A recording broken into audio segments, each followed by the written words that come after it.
नमस्कार विद्यार्थी मित्रांनो, मी बाळासाहेब दैफळे बँकर्स पॉइंटच्या ऑफिशियल यूट्यूब चॅनलवरती तुमचं स्वागत करतो. बघा, बँकांमध्ये ती एक्झाम महत्त्वाची असते. म्हणजे आपण तिला वर्ल्ड कप सारखी एक्झाम म्हणू, जी की खूपच इम्पॉर्टंट आहे. अशा काही मोजक्या एक्झाम असतात.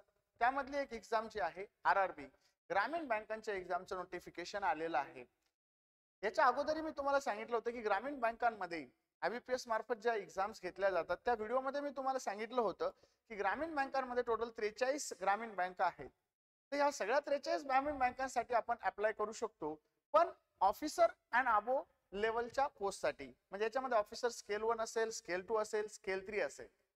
पण जर ऑफिस असिस्टंटचा विचार केला तर आपण महाराष्ट्रातल्या ज्या दोन ग्रामीण बँका आहे, महाराष्ट्र ग्रामीण बँक आणि विदर्भ कोकण ग्रामीण बँक, ह्या बँकांसाठी आपण अप्लाय करू शकतो. पण याच्यापेक्षा महत्वाची गोष्ट अशी आहे की ह्या वर्षी वॅकन्सी ह्या वाढलेल्या आहेत आणि फायनल अनाउन्समेंट म्हणजे फायनल रिझल्ट ज्यावेळेस येतो, अपॉइंटमेंट ज्यावेळेस येतात त्यावेळेस ऍक्च्युअल अनाउन्समेंट ऑफ वॅकन्सी आणि त्यावेळेसच्या रिक्रुटेड वॅकन्सी ज्या असतात यामध्ये तफावत असते. म्हणजे त्या वॅकन्सी ऍक्च्युअल पेक्षा जास्त भरलेल्या असतात आणि याही वर्षी ते 100% होणार आहे.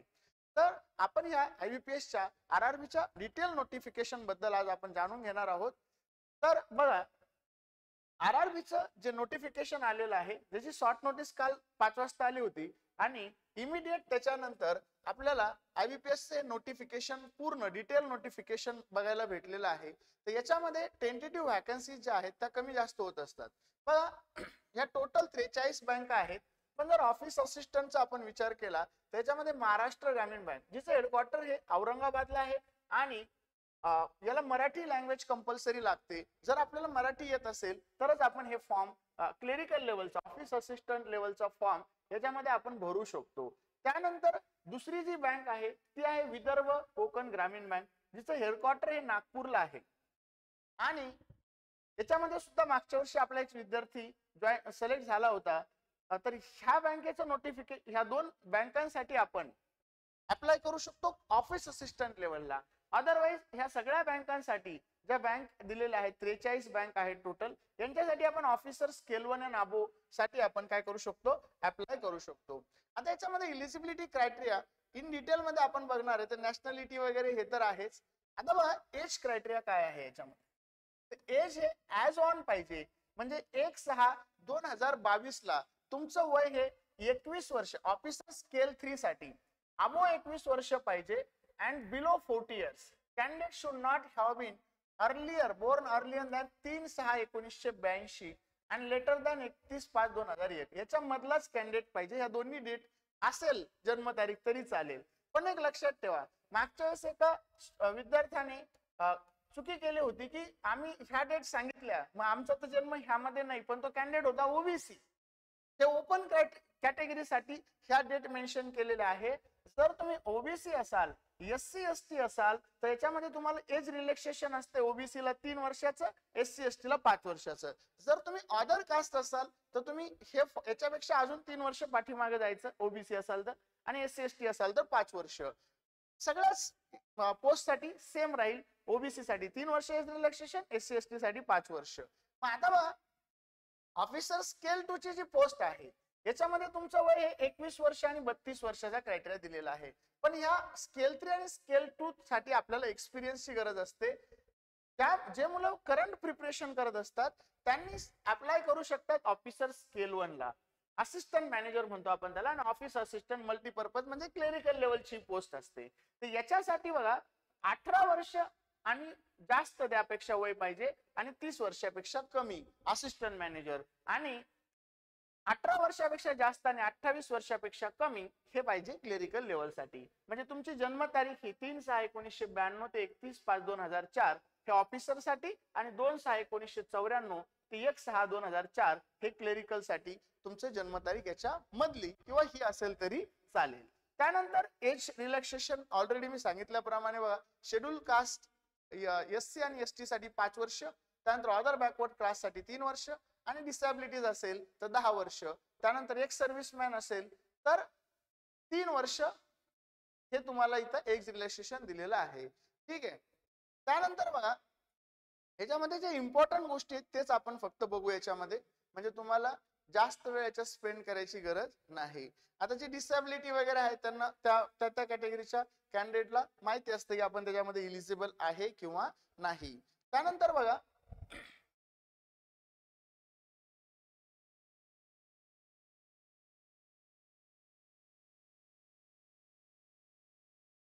याच्यामध्ये ईडब्ल्यूएस ला एज रिलॅक्सेशन नसतं.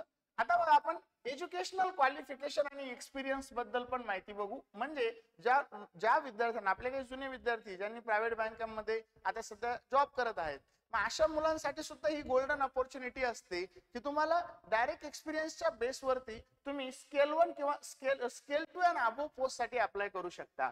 मग आता ऑफिस असिस्टंटच्या ज्या वॅकन्सीज आहे याच्यासाठी तुम्हाला फक्त बॅचलर डिग्री पाहिजे, कुठल्याही युनिव्हर्सिटीची चालेल, इट्स इक्वालंट राईट. आणि आता एक प्रोफिशियन्सी लोकल लँग्वेज टेस्ट, आपल्याला मराठी, जर आपला मराठी सब्जेक्ट असेल 10वी-12वीला तर आपल्याला टेस्ट द्यायची गरज नाही. आणि जर नसेल तर आपल्याला इथे एलपीटी द्यावी लागेल. आणि वर्किंग, आता बरेच जण विचारतात desirable working knowledge of computer असेल तर चांगली गोष्ट आहे, कम्प्युटर नॉलेज तुम्हाला असेल तर. आणि नसेल तरी काही फरक पडणार नाही, ठीक आहे. कारण टेस्ट झाल्यानंतर मेरिट जे लागणार आहे तुमचं, ते डायरेक्टली मेरिट लागतं तुमच्या मेन्स एक्झामिनेशनच्या स्कोअर वरती, ठीक आहे. तुम्हाला कोणी चेक करत नाही की कम्प्युटर नॉलेज आहे किंवा नाही ऑफिस असिस्टंटच्या लेवलला. आणि इव्हन तुमची जी टेस्ट असणार त्याच्यामध्ये कम्प्युटर नॉलेजचा सब्जेक्ट असेल तर तुम्हाला तिथे त्याची तयारी करावीच लागेल. आता ऑफिसर स्केल 1 साठी सुद्धा बॅचलर डिग्री पाहिजे, कुठल्याही युनिव्हर्सिटीत चालेल. Preference will be given candidate having degree in agriculture forestry. आता ऍग्रिकल्चर, ग्रामीण बँक आहे, ग्रामीण भागामध्ये जास्त कार्य असतं, त्यामुळे जर ऍग्रिकल्चरशी रिलेटेड डिग्री असेल तर तुम्हाला प्रिफरन्स दिला जातो. पण रेग्युलर डिग्री असेल तरी पण तुम्हाला असं की डावलला जाणार नाही. त्याच्यामुळे तुम्ही हे सुद्धा फॉर्म भरू शकता आणि याला एक्सपिरियन्सची अट नाही आहे कुठलीच. त्यानंतर हे प्रोफिशियन्सी इन लोकल लँग्वेज, म्हणजे मराठी आली तर चांगलंच आहे. याच्यामध्ये वर्किंग नॉलेज ऑफ कम्प्युटर पाहिजे असेल तर फायदाच आहे. त्यानंतर आता स्केल 2 अँड अबोव्ह. आता स्केल 2 मध्ये तुम्हाला कुठलीही डिग्री असेल तर चालेल. तिथे दिलेलं bachelor degree in any discipline म्हटलं की विषय क्लोज. आणि तुम्हाला 50% मार्क्स त्याच्यामध्ये पाहिजे. वरती स्केल 1 आणि ऑफिस असिस्टंटला मार्काची अट नाही, तुम्हाला 35% असेल तरी चालेल. पण इथं 50% मार्क्स लागतात. आणि 2 वर्ष ऑफिसरचा तुम्हाला फायनान्शियल इन्स्टिट्यूशन, बँक किंवा फायनान्शियल इन्स्टिट्यूशन मध्ये तुम्हाला एक्सपिरियन्स पाहिजे स्केल 2 ऑफिसर साठी. स्केल 3 साठी बॅचलर डिग्री पाहिजे, bachelor degree recognize university, electronic communication, computer science. आता हे स्केल 2 जे आहे, स्केल 3 जे आहे स्पेशलिस्ट ऑफिसर आहे, म्हणून तुम्हाला डिग्री जी पाहिजे ती कशातून पण नाही पाहिजे, फक्त इलेक्ट्रॉनिक कम्युनिकेशन, कम्प्युटर सायन्स याच्यासाठी पाहिजे. आणि 50% मार्क्स आपल्याला त्या डिग्री मध्ये पाहिजे, ठीक आहे. आणि 1 वर्षाचा तुम्हाला एक्सपिरियन्स त्याच्यासाठी हवाय. त्यानंतर जर सर्टिफिकेट असेल ह्यामध्ये तर तुमचा याच्यामध्ये फायदा होईल. आता ऑफिसर स्केल 2 स्पेशलिस्ट ऑफिसर आहे, हे आयटी असेल, इथं चार्टर्ड अकाउंटंट आहे, मग सीए पास पाहिजे, लॉ ऑफिसर आहे आणि याला 1 वर्षाचा एक्सपिरियन्स पाहिजे चार्टर्ड अकाउंटंटला. आणि जर लॉ ऑफिसर असेल तर 2 वर्षाचा एक्सपिरियन्स पाहिजे, ते पण फायनान्शियल इन्स्टिट्यूशन मध्ये. त्यानंतर ट्रेजरी मॅनेजर असेल, त्यानंतर मार्केटिंग ऑफिसर. आता मार्केटिंग ऑफिसरचं एमबीए झालेलं पाहिजे आणि 1 वर्षाचा त्यांना फायनान्शियल इन्स्टिट्यूशन मध्ये एक्सपिरियन्स पाहिजे, MBA in marketing from recognized university. त्यानंतर स्केल 2 मध्ये ऍग्रिकल्चर ऑफिसर म्हणून सुद्धा एक वॅकन्सी ह्या वर्षीपासून, म्हणजे मागच्या वर्षी पण होत्या, तर याला 2 वर्षाचा एक्सपिरियन्स पाहिजे म्हटलं. इन द रिलेव्हंट फील्ड, म्हणजे बँकिंग मध्येच पाहिजे. रिलेव्हंट फील्ड म्हणजे कशामध्ये, बँकिंग मध्ये, ठीक आहे. किंवा अदर एक्सपिरियन्स सुद्धा चालेल, कारण इथं फायनान्शियल इन्स्टिट्यूशन मेन्शन केलेलं नाही. ऍग्रिकल्चरचाही तुमचा जर एखादा एक्सपिरियन्स असेल, ऍग्रिकल्चर मार्केटिंग असेल किंवा ऍग्रिकल्चरच्या एखाद्या स्टेट गव्हर्नमेंटचा जॉब असेल तरी पण तो तुमचा इथं कन्सिडर होईल. मागच्या वेळेस आपल्याकडे मनोज सुरोसे होता, त्याने हा फॉर्म भरला होता स्केल 2 चा, तर स्केल 1 चा, सॉरी, पंजाब अँड सिंध बँकेचा. त्यावेळेस सुद्धा 2 वर्षाचा एक्सपिरियन्स होता. तर त्याने कृषी सहाय्यक म्हणून 2 वर्षाचं काम केलेलं होतं कॉन्ट्रॅक्ट बेसवरती. नंतर ते कॉन्ट्रॅक्ट संपला तर काढून टाकलं स्टेट गव्हर्नमेंटने, तर तो सध्या जॉईन झालेला आहे. तर असे तुम्ही हे फॉर्म सुद्धा भरू शकता ज्यांच्याकडे स्टेट गव्हर्नमेंटचा पण एक्सपिरियन्स असेल तर. आता हे ऑफिसर स्केल 3 जे आहे याच्यामध्ये सिनियर मॅनेजरची पोस्ट आहे. याला बॅचलर डिग्री पाहिजे, ज्याला 50% मार्क्स आणि 5 वर्षाचा एक्सपिरियन्स पाहिजे बँकेमध्ये ऑफिसर म्हणून. कुठलेही, आता प्रायव्हेट बँकेत चालेल, ग्रामीण आता कुठली बँक जी असेल असं इथं दिलेलं नाही की कोऑपरेटिव्ह मध्ये असेल तर चालणार नाही वगैरे, पण सगळे एक्सपिरियन्स इथं काउंट होईल ऑफिसर म्हणून, फक्त तुम्ही जॉईन झालेले पाहिजे. त्यानंतर आता हे सगळे बोर्डाचे वगैरे सर्टिफिकेट तुमच्याकडे असावे, हे सगळं दिलेलं आहे. त्यानंतर सगळ्यात महत्वाचा पार्ट असतो विद्यार्थ्यांना फी किती भरायची आहे अप्लाय करत असताना. ऑफिसर स्केल 1, 2 आणि 3 साठी SC ST आणि PWD कॅन्डिडेटला 175 आहे, अँड ऑल अदर्स EWS असेल, OBC असेल, ओपन असेल, यांना 850 आहे. त्यानंतर ऑफिस असिस्टंटचा जर विचार केला तर याच्यामध्ये सुद्धा SC, आता स्केल 1, 2 आणि 3 होतं, इथं ऑफिस असिस्टंट आहे. याच्यामध्ये सुद्धा ऑफिस असिस्टंट SC ST आणि PWD किंवा एक सर्व्हिसमॅन कॅन्डिडेट असेल तर यांना 175 आहे, आणि ऑल अदर साठी 850 रुपये फीस आहे. त्यानंतर अजून सगळ्यात इम्पॉर्टंट काय असतं तर एक्झाम पॅटर्न. बघा RRB मध्ये ज्या मुलांना इंग्लिश वीक असतं त्यांच्यासाठी ही गोल्डन अपॉर्च्युनिटी असते असं म्हणायला काही हरकत नाही. कारण प्री एक्झाम मध्ये जर आपण ऑफिस असिस्टंटची प्री एक्झाम पाहिली त्याच्यामध्ये फक्त रिझनिंग आणि न्यूमेरिकल ॲबिलिटी आहे. Number of question 40 question, 40 marks साठी क्वांट असेल, रिझनिंग असेल. त्यानंतर 45 मिनिटाचा टाइम असणार आहे. याच्यामध्ये तुम्हाला 80 क्वेश्चन 80 मार्क्स आहे. मागच्या वर्षीचा कट ऑफ होता 72.73.75 हा कट ऑफ होता 80 पैकी. त्या वर्षी थोडासा आता कट ऑफ आपण आजच डिक्लेअर करू शकत नाही किंवा सांगू शकत नाही, कारण हे टोटली डिपेंड असतं एक्झाम कशी होती, एक्झाम कशी गेलेली आहे विद्यार्थ्यांना, त्याच्यावर याची डिपेंडन्सी असते की कोणत्या लेवलचा पेपर आहे तर कट ऑफ काय लागू शकेल. तर ह्या पद्धतीने तुम्हाला क्लेरिकल प्री होणार आहे. त्यानंतर स्केल 1 ची जी एक्झाम असणार आहे तर स्केल 1 मध्ये सुद्धा सेम पॅटर्न असतो. 40 क्वेश्चन प्रत्येक सब्जेक्टचे असतात, क्वांट आणि रिझनिंग, इंग्लिश नसते.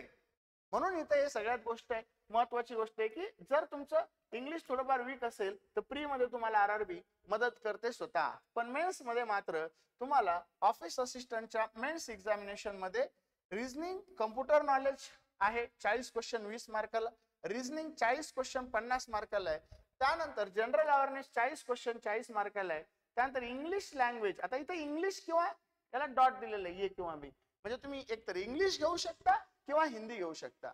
जर तुम्हाला हिंदी घ्यायची असेल तर आतापासून नाही, आधीपासूनच तुमची तयारी पाहिजे. जर तुम्ही आता लगेच करायला लागले तयारी तर मागच्या वर्षी प्रॉब्लेम झाला होता. काय प्रॉब्लेम झाला होता तर मेन्स एक्झामिनेशनला इंग्लिश खूपच सोपं आलं होतं आणि हिंदी हे अवघड आलं होतं. मग याच्यामध्ये फायदा काय झाला, ज्या विद्यार्थ्यांनी इंग्लिश घेतलं त्यांचा ऑटोमॅटिकली स्कोअर वाढला, आणि ज्यांचं इंग्लिश होतं, हिंदी होतं, त्यांचा स्कोअर काय झाला, डिक्रीज झाला. म्हणून इथं तुम्ही तुमची जर तयारी अगोदर पासून हिंदीमध्ये असेल तरच हिंदी घ्या, अदरवाईज तुमची इंग्लिश लँग्वेजची तयारी कंटिन्यू चालू असते. बेसिक पेपर जर आला तर तुम्हाला याच्यामध्ये खूप फायदा होतो. इव्हन मॉडरेट जरी आला तरी तुम्ही on an average score automatically याच्यामध्ये करू शकता. त्यानंतर सेम पॅटर्न आहे बघा ऑफिसर स्केल 1 ला. रिझनिंग आहे 40 क्वेश्चन 50 मार्क. कम्प्युटर नॉलेज मी तुम्हाला बऱ्याच वेळेस सांगत असतो, इन्क्वायरीला आल्यावरही आपण सांगत असतो की कम्प्युटर अवेअरनेस हा फक्त RRB आणि RBIच्या एक्झाम मध्ये सेपरेटली असतो, असा 40 क्वेश्चन 20 मार्क. अदरवाईज बाकीच्या एक्झाम्स मध्ये IBPS असेल, SBI असेल, तो रिझनिंग मध्ये ऍडेड असतो 50 क्वेश्चन 60 मार्क असं तिथे दिलेलं असतं. मग आता बघा टोटल 200 मार्काची एक्झाम असते ही, 2 तासाचा याला कंपोजिट टाइम तुम्हाला दिलेला आहे. त्यानंतर बघा दोन्ही पैकी एक तुम्हाला घ्यायचं आहे कुठलं तरी सब्जेक्ट.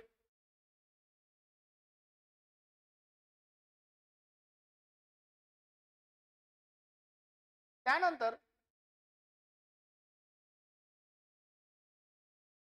आता हे लँग्वेज आहे, लँग्वेजचं आपल्याला काही सध्या याच्यामध्ये काही घ्यायचं नाही आपल्याला.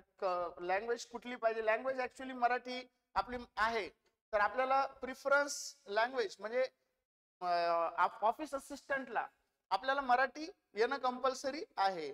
त्यानंतर आता फीस झाली, एक्झाम झाले, त्यानंतर एक्सपिरियन्स सुद्धा आपण याच्यामध्ये बघितलेला आहे. ठीक आहे. फॉर्म आता IBPSच्या वेबसाईटवर आजपासून क्लेरिकल आणि ऑफिसरचे फॉर्म हे सुरू झालेले. प्री एक्झामचं तुम्हाला नोटिफिकेशन, एक्झाम डेट सुद्धा आपल्या ऑलरेडी डिक्लेअर झालेलं आहे. टेंटेटिव्ह डेट्स मी तुम्हाला याच्यामध्ये सांगतो, कोणत्या तारखेला एक्झाम होणार आहे, फॉर्म कधी फिलअप, फॉर्मची लास्ट डेट काय आहे, हे सगळं मी तुम्हाला याच्यामध्ये घेतो. नोटिफिकेशन खूप मोठं असल्यामुळं थोडासा वेळ याच्यामध्ये जातोय. हे बघा टेंटेटिव्ह डेट्स ह्या आहेत. आता डेट्स अशा आहे त्याच्यामध्ये की ऑनलाईन रजिस्ट्रेशन स्टार्ट होणार आहे 7/6 म्हणजे आजच, आणि 27/6 हे बंद होणार आहे. आता IBPS चं कसं असतं तुम्हाला माहिती आहे, फॉर्म तुम्ही भरत असतानाच तुम्हाला पेमेंट करायचं आहे, कारण पेमेंटची लास्ट डेट ही फॉर्मची जी लास्ट डेट असते तीच असते.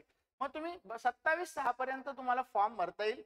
27 नंतर फॉर्म भरता येणार नाही, पण लास्ट डेटची वाट बघू नका. माझी सर्व विद्यार्थ्यांना विनंती असेल की फॉर्म हे अगोदरच भरून टाका. 2-4 दिवसामध्ये तुमचे खूप सारे पैसे काही वाढणार नाही. 2-4 दिवस अगोदरच अरेंज करा, फीस वगैरे काय असेल ते, आणि फॉर्म भरून टाका. लास्ट डेटची वाट बघू नका. त्यानंतर पेमेंट सुद्धा 27/6 पर्यंत चालणार आहे, ते सेमच असते. त्यानंतर कॉल लेटर आहे